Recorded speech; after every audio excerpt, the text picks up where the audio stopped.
शरणं श्रेयस्वरूप चरणों शरणं। जय सद्गुरुदेव जय पद शरणं श्रेयस्वरूप चरणों शरणं। मुझे याद आया, उस वक्त एटा में थे, वहाँ एक सूफी जी थे।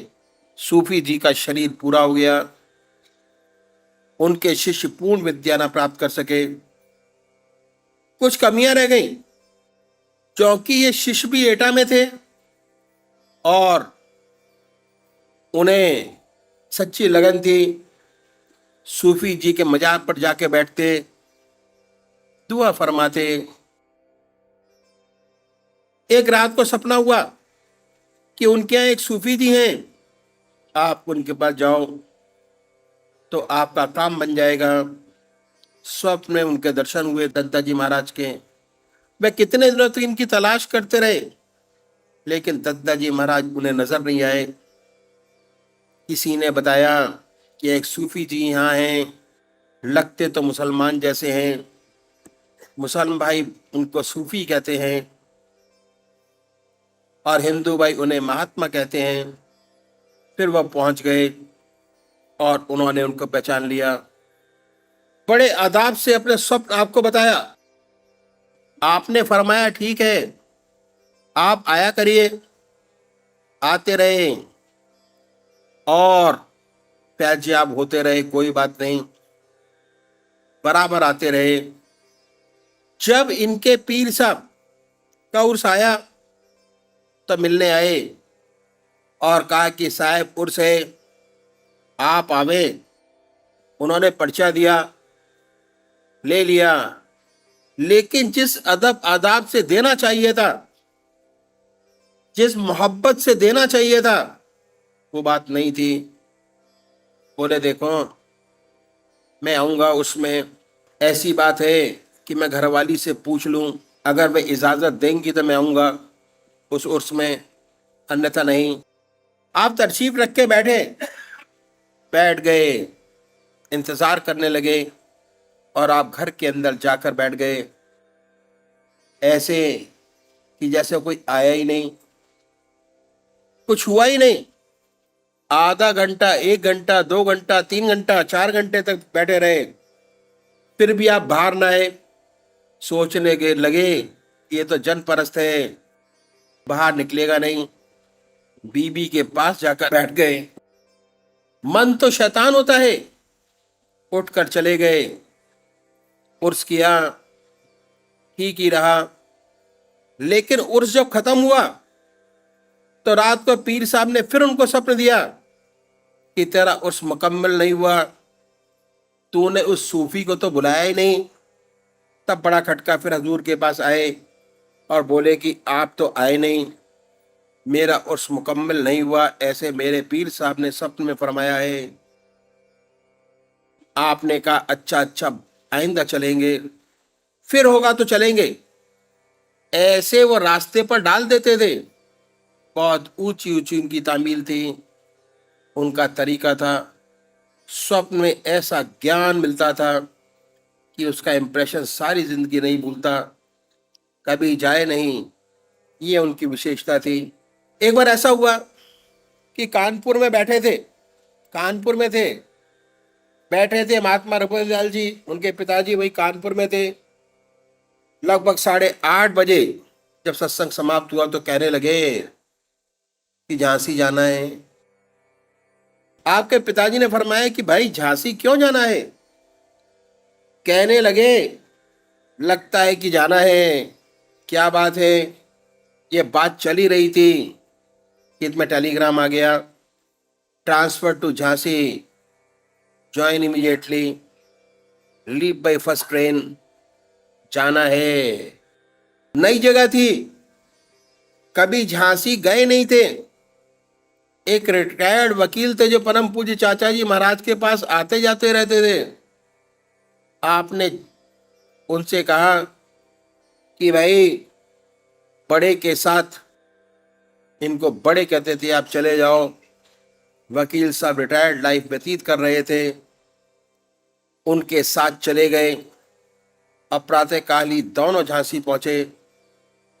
झांसी पहुंचे, बाजार गए, बोले कि भाई दफ्तर में जाने से पहले कोई नाश्ता कर ले।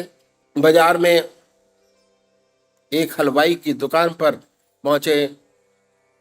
उत्तर प्रदेश में उस समय नाश्ता था देसी घी की जलेबी और दूध, एक पाव जलेबी और आधा सेर दूध। दो जगह लिया, नाश्ता करने लगे। इतने में क्या हुआ कि एक फकीर आ गया। फकीर के आते ही सारी दुकानें फटाफट बंद होने लगी। सारे दुकानदार बंद करने लगे। लोग कहने लगे कि भागो भागो। ये तो उस दुकान पे दूध पी रहे थे। दुकानदार ने कोशिश की कि ये भाई अंदर आ जाएं, लेकिन ये नहीं गए और दुकान पर शटर नहीं डाल सका वो। और वो फकीर वहीं आके खड़ा हो गया। उन्हीं के पास उसने महाराज जी का हाथ पकड़ लिया और कहने लगा कि दूध पिला दे। इन्होंने कहा कि हाँ जरूर भाई, जरूर दूध पियो। उसे भी एक पाव जलेबी और आधा सेर दूध, इसे भी दो। इसके बाद और मांगा। उन्होंने फिर कहा कि आधा सेर दूध और एक पाव जलेबी और दो। उसके बाद उसने दूसरी बार भी दूध और जलेबी का नाश्ता किया। उसका पेट भर गया, उसने डकार ली। उसके बाद उसने और जिद की कि और खाऊंगा।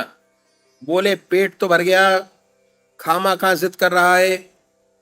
वह जिद करने लगा कि नहीं खाऊंगा। अच्छा खाओगे, एक पैसे का दूध और जलेबी और दे दो। हलवाई ने दिया, लेकिन वह होठ से छू तक न सका। भरसक कोशिश की, लेकिन उसके बाद वो झल्ला गया। और झल्लाने के बाद उसने शेर पढ़ा, ये दर्द दिल ही तो है जिसे उसे पाते हैं। और उसके बाद में करता क्या था, ये कहने के बाद बद्दुआ देता था। और उसकी बद्दुआ में इतनी शपथ थी, इतनी बात थी, इतनी सफल थी, इसलिए ही वॉज ए टेरर इन झांसी। उसके सामने कोई नहीं पड़ता था कि भाई बद्दुआ ना दे दे। उसकी बद्दुआ लग जाती थी। जब उसने कहा कि ये दर्द दिल ही तो है जिससे उसे पाते हैं, तो आपने उसका हाथ बड़े जोर से झटका और कहा, अरे गम भगत, ये दर्द दिल ही तो है जिससे उसे पाते हैं। अब खुदा भला करे उनका जो उनका दिल दुखाते हैं। उसे राज समझ आ गया, ज्ञान चक्षु खुल गए। एकदम वहां से भागा। झांसी में छोटे छोटे टीले हैं। एक टीले पर चढ़ा और अल्लाह अकबर का नारा लगाकर छलांग लगा दी, शरीर छोड़ दिया। बात क्या थी? बात ऐसी थी कि वह बहुत सताया हुआ था। उसकी छोटी उम्र में उसके रिश्तेदारों ने, उसके माता पिता का स्वर्ग हो गया, उसे छोड़कर चले गए। उसके रिश्तेदारों ने उसे लूटा खसोटा, बहुत तंग किया। और तंग होकर के दुनिया छोड़कर वह परमात्मा की ओर लगा। और क्योंकि उसका दिल टूटा हुआ था, बहुत दुखाया हुआ था, भरमाग के सम्मुख बहुत रोया और उसे ऐसी सिद्धि प्राप्त हो गई कि जो कह दे सो हो जाए। अब चूंकि वह संसार का सताया हुआ था, इसलिए बद्दुआ ही देता था। और उसके सामने जो पड़ता ये कहकर कि ये दर्द दिल ही तो है जिससे उसे पाते हैं, बद्दुआ दे देता। महाराज ने उसका हाथ झटक कर कह दिया कि ये दर्द दिल ही तो है जिससे उसे पाते हैं। अब खुदा भला करे उनका जो दिल दुखाते हैं। तुझे उन्हें दुआ देनी चाहिए कि तेरे दिल को चोट पहुंचाकर उन्होंने तुझे अल्लाह से मिला दिया, तुझे और आगे बढ़ा दिया, परमात्मा की तरफ लगा दिया। तुझे उनका शुक्रिया अदा करना चाहिए कि परमात्मा अल्लाह उनका भला करे, भगवान उनका भला करे। जिसने तुझे चोट पहुंचाई, आज चोट पहुंचाकर ईश्वर तक लगा दिया, दुआ दो ये उनकी जिंदगी का एक वाक्य सेवक ने आपके सामने रखा। कितना ऊंचा संत था, और बहुत से वाक्य थे। जितने भी सत्संगी भाई थे, जब भी उनके पास जाते तो दुनिया भूल जाते थे। जब उनके पास जाते, दुनिया की कोई चिंता न रह जाती। मन में कोई सांसारिक विचार नहीं आता। जब तक उनकी सेवा में रहते, अपने आप ही स्वतः ईश्वर की याद बनी रहती। ईश्वरीय नशा, ईश्वरी खुमारी चढ़ी रहती हरदम, और ललायित रहते थे कि उनके श्री मुख से कुछ निकले और हम सुने। देखते रहते थे कि कब मौका मिले उनके पास बैठने का, और साथ साथ डर भी लगता था। चुप के देखते रहते थे। ऐसी सुंदर हस्ती,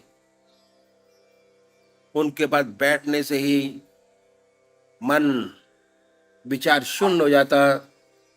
चित्त का निरोध उनके पास बैठने से ही होता था। खाली सोबत से मन विचार शून्य हो जाता था। जितनी सोबत करेंगे उतना चित्त एकाग्र होगा, विचार शून्य होगा, मन खाली होगा। जहां मन शांत हुआ, आत्मा से सीधा संबंध हुआ, आत्मीय अवस्था प्राप्त हो जाती है। आनंद ही आनंद है। भूल जाते थे कि घर जाना है, ये याद दिलाते थे कभी आपकी छुट्टी खत्म हो गई, कल दफ्तर जाना है। हाँ साहब कहते थे, तैयारी करो, पहली गाड़ी से जाओ। वे याद दिलाते थे कि जाना है, सब भूल जाते। यही हाल था। ऐसी ऊंची हस्ती, ऐसा व्यक्तित्व था, ऐसे वे महापुरुष थे। उनके जमाने की बहुत सी घटनाएं घटी उनके जीवन में। एक घटना उनकी और आपके सामने रखने की कोशिश करूंगा। उस जमाने में वे फतेहपुर में थे। रात को अक्सर देर से सोते, बदन उनका दुखता रहता। खास खास जो सत्संगी भाई थे उनसे ही बदन छुआते थे, सबसे नहीं। ऐसे लोग हाथ पैर दबाते, सिर बहुत गर्म रहता। हल्के हल्के हाथों से, उंगलियों से सिर पे तेल लगाते, बहुत मुलायम हाथों से। रात को 2 बजे सोते, सुबह 5 या 6 बजे उठ जाते। ज्यादा से ज्यादा 3 या 4 घंटे सोते। एक बार क्या हुआ कि रात में बैठे हुए थे, ध्यान में मस्त थे। 1 या 2 बजे रात का समय रहा होगा। बाबू शिव प्रताप नारायण एडवोकेट, बहुत ही डिवोटेड श्रद्धालु भक्त थे, सच्ची सेवा करने वाले। वे भी वहां बैठे हुए थे।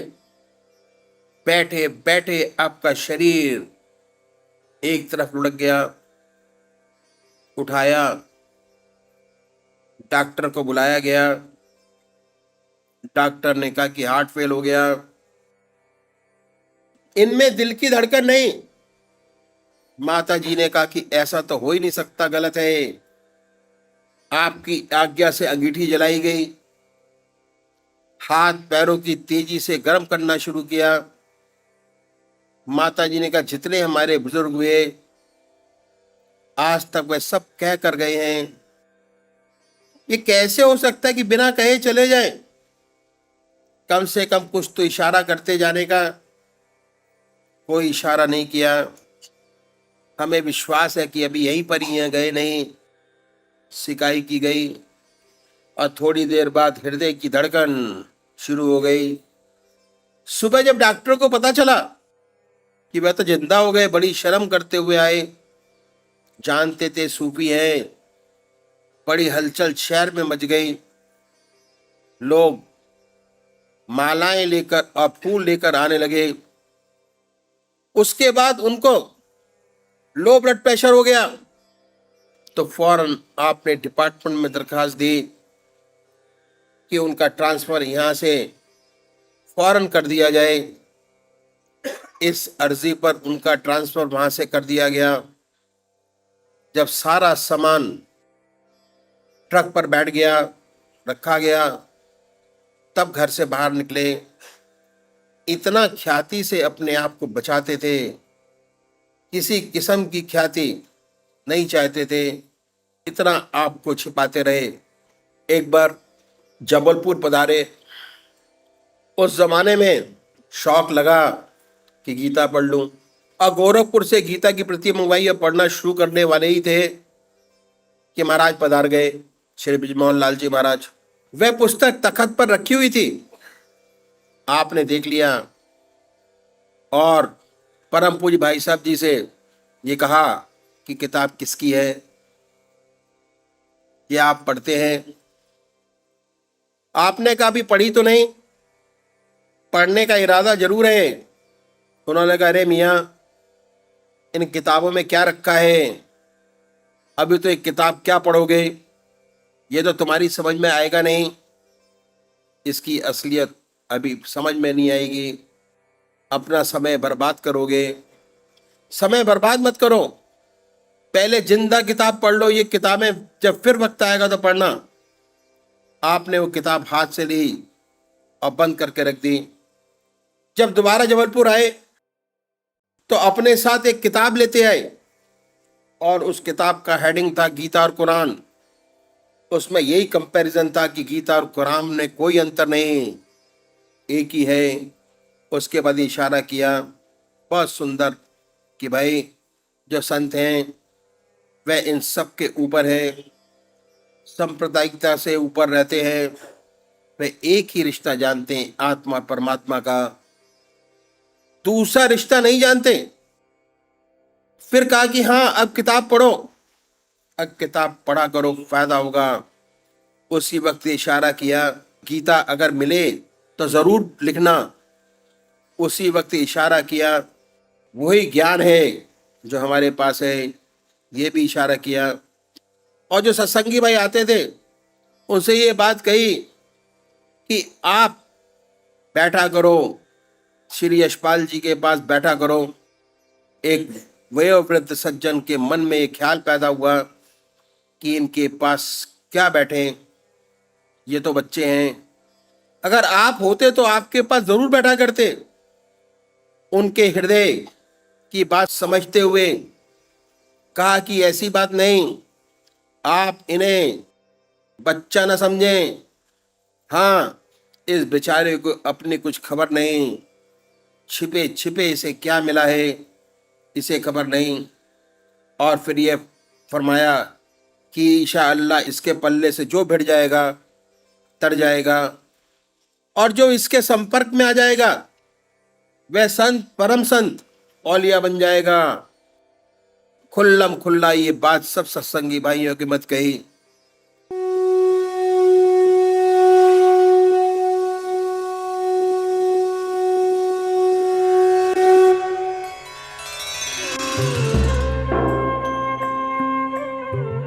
ध्यान योग के कार्यक्रम आनंद योग से निशुल्क जुड़ने के लिए संपर्क करें 9810239677।